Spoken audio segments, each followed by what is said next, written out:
Bonjour à tous et bienvenue dans l'Instant T, votre émission quotidienne qui décrypte l'actu du Finistère. Trouver un job d'été, c'est dès maintenant qu'il faut y penser. Quels sont les secteurs qui recrutent dans le Finistère? Comment préparer sa candidature? On parle de tout ça avec nos invités du jour. Christelle Philippe, bonjour. Bonjour. Alors, vous dirigez la Maison de l'Emploi du Pays d'Iroise et vous organisez un forum consacré au job d'été. Ce sera ce samedi 14 mars à Saint-Renan. Alors, côté job d'été, est-ce qu'il y a beaucoup de choix dans le département? Tout à fait, ça peut aller de l'hôtellerie-restauration au commerce, en passant par l'agriculture, l'aide à domicile et l'animation. Alors, à vos côtés, Tanguy Corr, bonjour. Bonjour. Alors, vous êtes le responsable du personnel de l'hôtellerie de la Pointe Saint-Mathieu à Plougonvelin. Et durant la saison d'été, vous avez besoin de recruter beaucoup de monde. Oui, effectivement, c'est la forte saison et on passe de 25 à 35-40 personnes. Alors, on en parle tout à l'heure. En plateau également, Christophe Boucher, bonjour. Bonjour Pauline. Alors, aujourd'hui, vous venez faire un point sur la grogne des agriculteurs dans le Finistère. Oui, ils ont manifesté ce matin à Quimper et ils ont des raisons, en effet, d'être mécontents. On en parle dans un instant, mais tout de suite, cette triste nouvelle pour le monde de la voile. La navigatrice Florence Artaud est décédée lors d'un crash d'hélicoptère dans la nuit de lundi à mardi en Argentine. Elle participait à un jeu télévisé d'aventure. 9 autres personnes ont trouvé la mort dans cet accident. En novembre dernier, lors du départ de la route du Rhum à Saint-Malo, elle était l'invitée de Jimmy Pain dans le Café de la Marine sur TBO et elle revenait sur sa première route du Rhum en 1978. On regarde un extrait.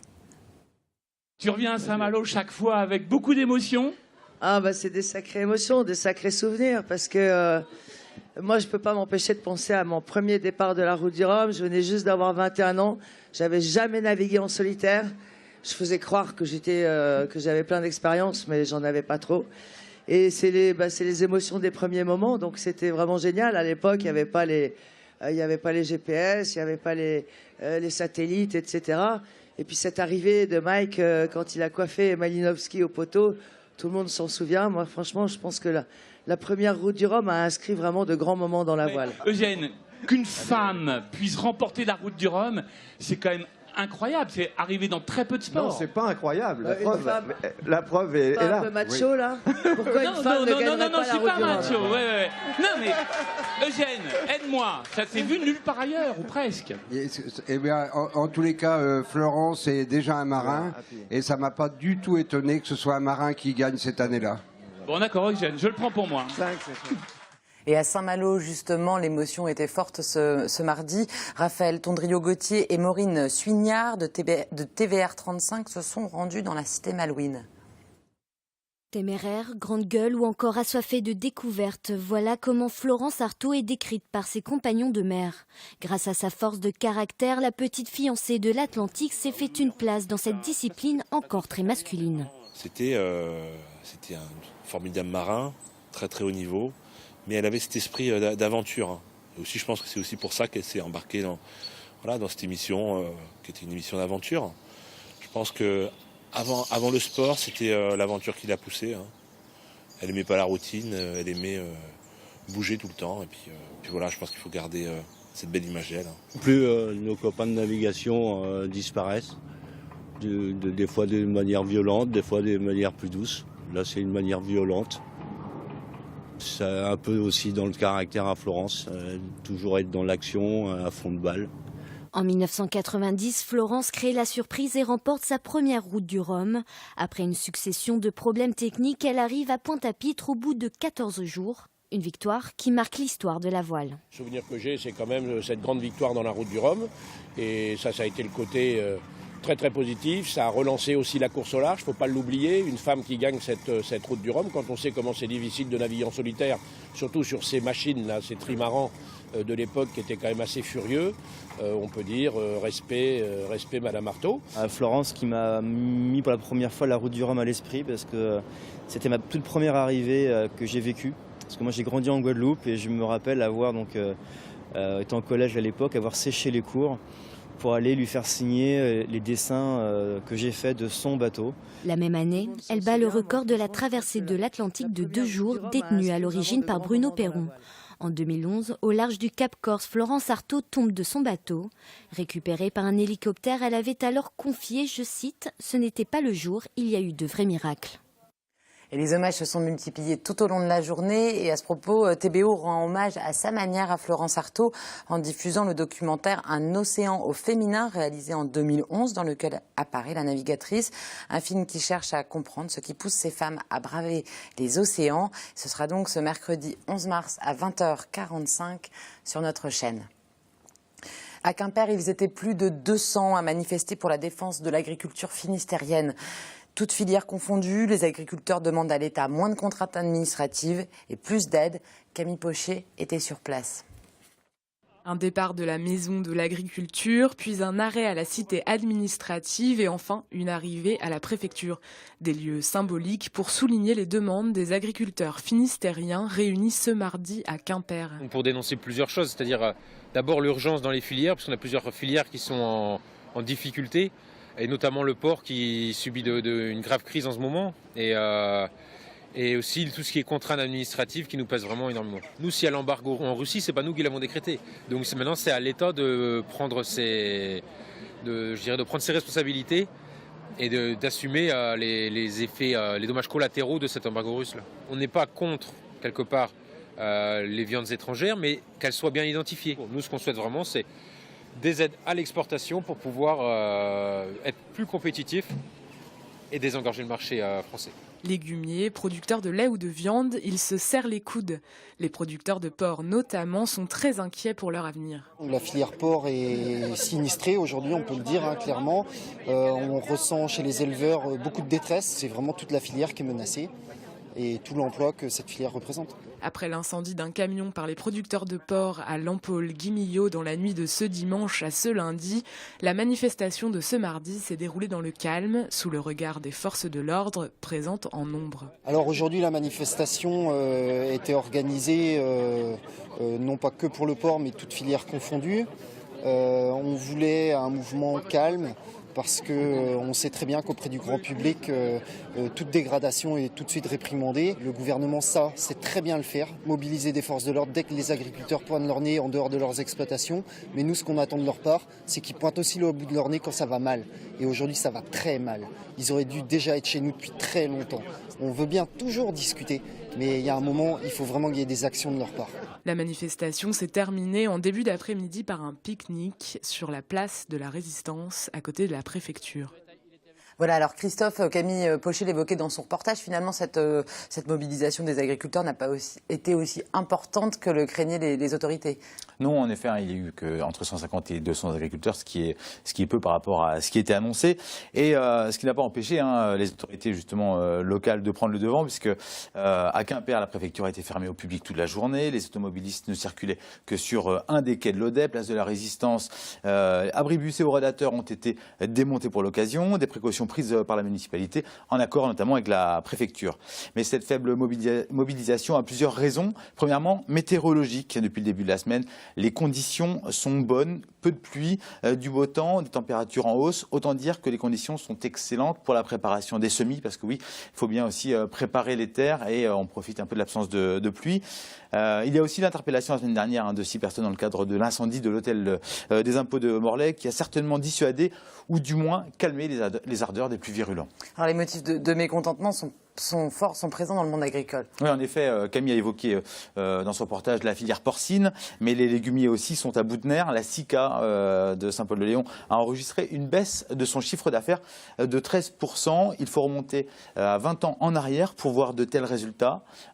Cette année, 75% des adhérents de la SICA ont perdu 20% de leurs revenus, ce qui est énorme. Plusieurs raisons. Là aussi, des conditions météorologiques, mais qui ne favorisaient pas la consommation de certains légumes, comme l'artichaut ou encore le chou-fleur.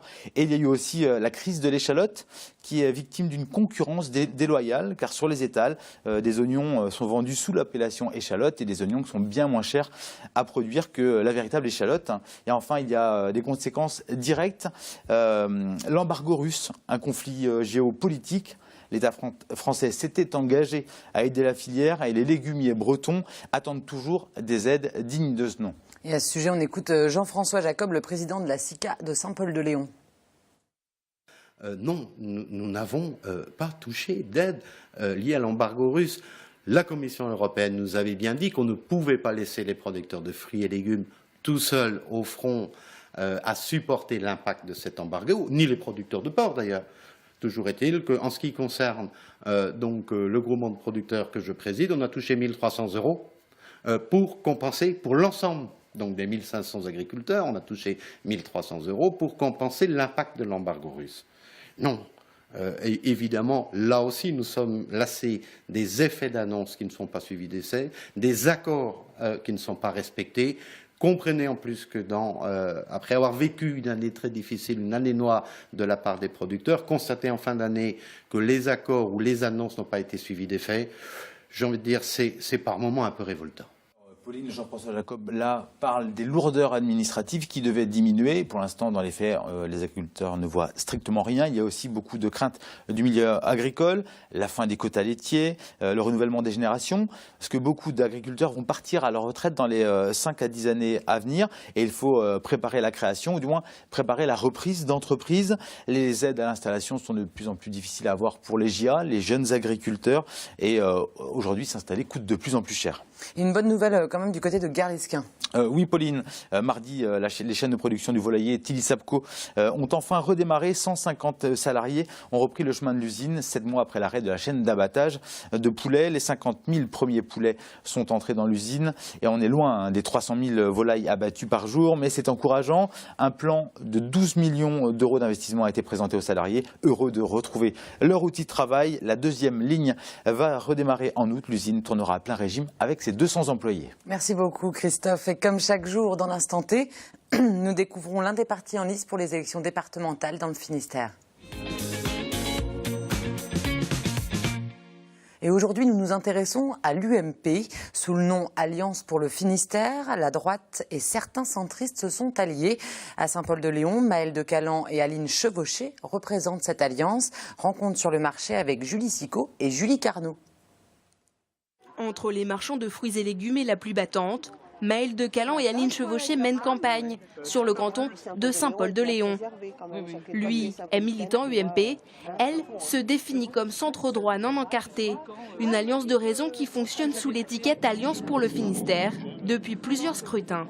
Au niveau de la ligne politique, si, nous sommes très proches. Vous savez, Maëlle, à l'UMP, appartient à la branche que je considère, moi, très modérée de l'UMP. Et moi, je me retrouve parfaitement dans cette ligne-là. Au-delà des étiquettes politiques, de l'UDI, de l'UMP, de tous ceux qui n'en ont pas, je pense qu'il y a une tradition de droite bretonne, qui est une droite sociale, une droite modérée, et une droite qui est persuadée qu'il n'y a pas de développement social sans développement économique.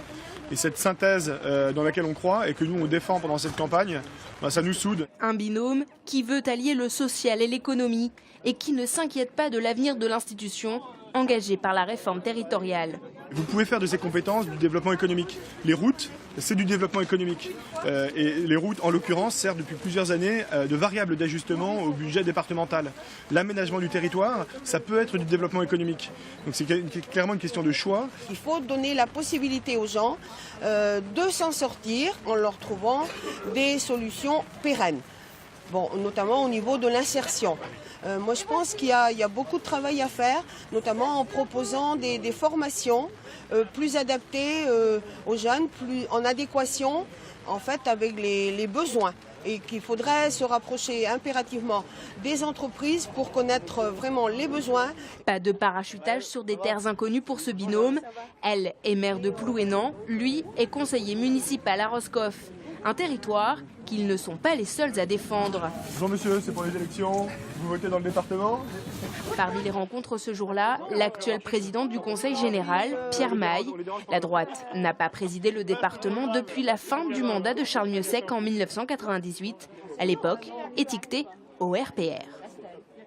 Voilà, les autres partis présents dans le canton de Saint-Paul-de-Léon sont le Front National, un binôme divers gauche-Parti socialiste. C'est devenu une habitude. Après l'opérette au mois de janvier, le mouvement des libérés de la sécurité sociale organisait ce mardi une réunion d'information pour les indépendants au Triskel à Pont-l'Abbé. Le mouvement a attiré de nombreux chefs d'entreprise ou travailleurs indépendants, submergés par les cotisations sociales et séduits par les assurances privées. Reste la question de la légalité. On regarde le reportage de Frédéric Lorenzon. Plus de 600 personnes se pressaient lundi soir à l'entrée du Triskel à Pont-l'Abbé. Chefs d'entreprise, Profession libérale, artisans, tous sont indépendants et cotisent eux-mêmes pour leur retraite et leur couverture sociale, des cotisations bien trop élevées. On paye beaucoup trop de charges par rapport à ce qu'on a en retour. C'est sûr qu'on se dit, ouais, un médecin, il a du boulot. Ouais, on a du boulot, mais on est écrasé par les charges. Ouais. Donc, du coup, je me pose la question. Je viens voir ce que ça donne. À l'origine de cette réunion, cet homme, Arnaud, dirige une société de construction de maisons en bois. Il a choisi de ne plus cotiser à la Sécu et de contracter à la place une assurance privée anglaise. Aujourd'hui, mon assurance, c'est une assurance anglaise pour la sécurité, pour ma santé, et qui me coûte 5 fois moins cher qu'elle me coûtait avant en France. Les libérés de la Sécu ont un maître à penser, Claude Reichmann, chirurgien dentiste à la retraite, en croisade depuis 20 ans contre le monopole de la Sécu française. Un mensonge, selon lui. Pendant des années et des années, on va mentir aux Français et essayer de dissimuler le fait que les caisses de sécurité sociale sont des mutuelles. Le mensonge, c'est de prétendre que la sécurité sociale a toujours un monopole. Or, ce monopole a été annihilé, supprimé par les 2 directives de 1992. Ça a été fait tout simplement parce qu'en 1986, on a signé un traité européen qui indiquait qu'au 1er janvier 1993, tous les Européens pourraient circuler librement et s'installer librement dans tous les pays. S'il y avait des monopoles, les gens ne pouvaient pas s'installer parce que certains avaient déjà des assurances. Après 2 heures de réunion, ces 2 indépendants sont convaincus. Je me suis assuré dans une assurance privée en Angleterre. Et si j'ai été obligé de le faire, c'était surtout pour pouvoir sauver mon entreprise. Je pense que je vais quitter la Sécu, ouais. Je vais quitter la Sécu. La caisse primaire d'assurance maladie rappelle que se désaffilier est illégal. Une procédure judiciaire est en cours entre le RSI et les libérés de la Sécu. La Cour d'appel de Limoges se prononcera définitivement le 23 mars, une décision qui pourrait faire jurisprudence. Et enfin, une bonne nouvelle pour le Stade brestois qui retrouve le chemin de la victoire. Ce lundi soir, les Brestois se sont imposés 3-0 face à Châteauroux. Un premier but rapidement inscrit par Mamadou Samassa à la 10e minute. Birama Touré double la mise juste avant la pause. Et enfin, à la 86e minute, c'est Alexandre Cuvillier qui conclut le score. Une victoire qui permet aux hommes d'Alex Dupont de retrouver la 2e place du classement de Ligue 2. Prochain match vendredi sur le terrain de Tours. Voilà, et si vous souhaitez travailler cet été, c'est le moment de déposer vos candidatures. Si vous ne savez pas où postuler, on vous donne tout de suite les infos sur le sujet. Christelle Philly, vous dirigez donc la Maison de l'Emploi du Pays de l'Iroise et vous organisez un forum des jobs d'été à Saint-Renan ce samedi 14 mars. Tanguy Cœur, vous êtes le responsable du personnel à l'hôtellerie de la Pointe-Saint-Mathieu à Plougonvelin et recherchez plusieurs personnes pour travailler cet été dans votre établissement. Christelle, qui recherche des jobs d'été? C'est seulement les étudiants, surtout les étudiants? Alors on a principalement dans notre public qui va venir au forum des étudiants, à partir des lycéens aussi, parce que de plus en plus jeunes, les jeunes veulent travailler. Maintenant, lors du forum, on se rend compte, je pense, crise économique venant, que l'on a de plus en plus aussi de demandeurs d'emploi qui viennent nous voir, mais on reste quand même principalement sur une demande de jeunes qui vont avoir entre 18 et 22, 23, 24 ans. Ces jeunes, ils souhaitent travailler dans des secteurs en particulier? Tout dépend un petit peu leur profil. Il y a deux façons de voir les choses. Soit c'est pour vraiment gagner de l'argent, et donc là, quel que soit le secteur, je dirais, et on va au plus près peut-être des fois de chez soi. Ou alors, par rapport à leur formation déjà, ou leur cursus scolaire, ils souhaitent approfondir, et les jobs d'été peuvent être un moyen d'approfondir des stages, tout à fait. Alors, quels sont les secteurs qui recrutent le plus dans le Finistère? Alors, principalement, je dirais l'hôtellerie-restauration. En tout cas, sur le Pays d'Iroise, c'est un gros employeur, que ça va de grandes structures à la petite crêperie, je dirais, qui va avoir besoin de quelqu'un en aide pour la plonge ou le service en plus pendant l'été, ou même pendant les week-ends à partir de mai. Également, le commerce, les grandes surfaces sont très pourvoyeurs d'emploi. L'agriculture, bien sûr, avec les serres de tomates et les échalotes qu'on va retrouver. On verra tout à l'heure d'ailleurs, on fera tout à fait. Ouais. Et puis un autre employeur à la rigueur auquel on ne pense pas toujours, ce sont la fonction publique territoriale, soit les comités de communes, soit les mairies. Pour vous donner un exemple, à la CCPI, c'est près de 100 saisonniers qui vont passer entre juillet et août. Dans le Pays de l'Iroise, voilà, quand on parlait de CCPI. Comité de communes, et aussi bien sur des postes de collecte au sentier, mais aussi dans le nautisme, des moniteurs de voile, en accueil, tourisme. Voilà. Alors quand on parle d'hôtellerie, justement, Tanguy, vous recherchez du monde pour l'hôtellerie de la Pointe-Saint-Mathieu. Quel type de poste vous recherchez cherchez pour cet été?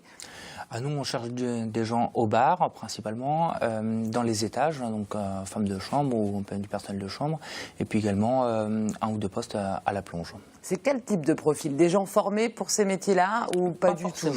On recherche principalement dans chaque secteur d'activité au moins une personne de formée, parce que moi il faut des gens qui au moins travaillent un petit peu, mais c'est pas le critère principal, parce que on est sur des compétences ou sur des jobs d'été qui sont pas difficiles à faire, donc c'est surtout le dynamisme et puis un peu l'autonomie de la personne qui est la principale qualité recherchée.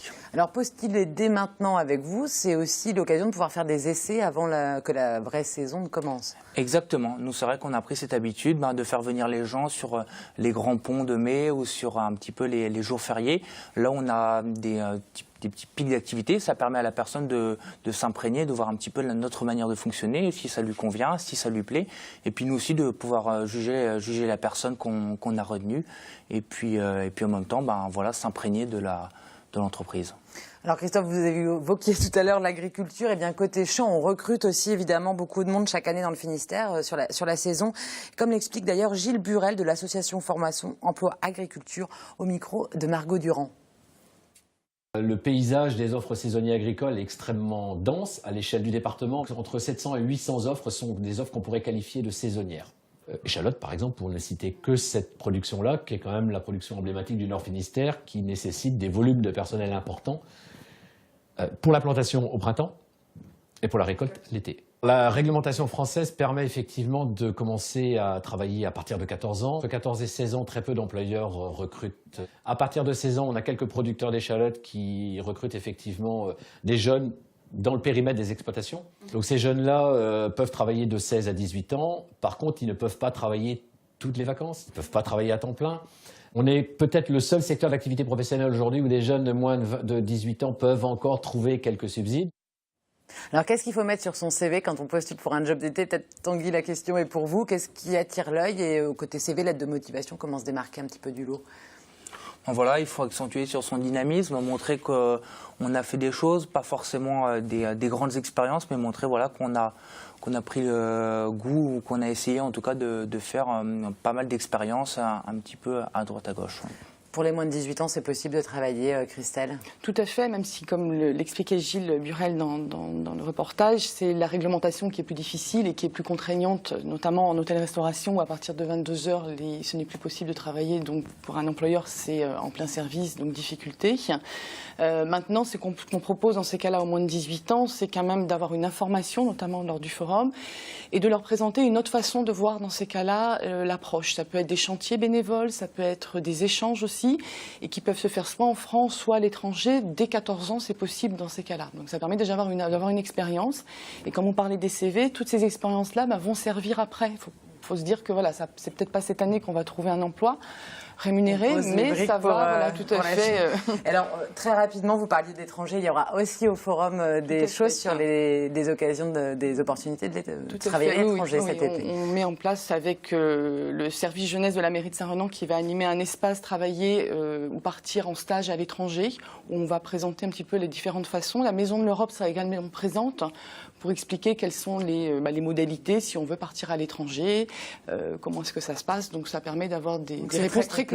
C'est très complet ce forum. Merci beaucoup à tous les deux. Merci. Je rappelle que donc le forum des jobs d'été et des emplois saisonniers se tient ce samedi 14 mars à l'espace culturel de Saint-Renan. Et tout de suite, on passe au Focus Programme.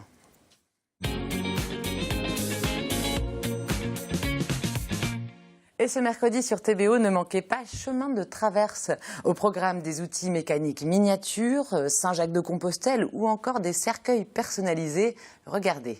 Si pour certains l'offre peut surprendre, la demande est néanmoins croissante. En 2014, rien que chez ce fournisseur, 1200 familles ont choisi l'option cercueil personnalisé, à l'image préférée du défunt, de leur environnement ou de leur passion. On a trouvé un fournisseur sur Calac qui, lui, travaille directement avec la maison mère qui est sur le sud de la France. Nous, on a déposé 2 modèles. Sinon, il y a des images qui sont proposées. Et autrement, si on veut personnaliser davantage, la personne peut nous proposer l'image qu'elle souhaite et puis elle sera travaillée ultérieurement. Voilà, et c'est donc à 18h30 ce mercredi 11 mars sur TBO. Merci à tous les trois d'être venus sur le plateau de l'Instant T. Nous, on se retrouve demain à la même heure pour parler de l'addiction au jeu. D'ici là, passez une excellente soirée sur TBO. Ciao.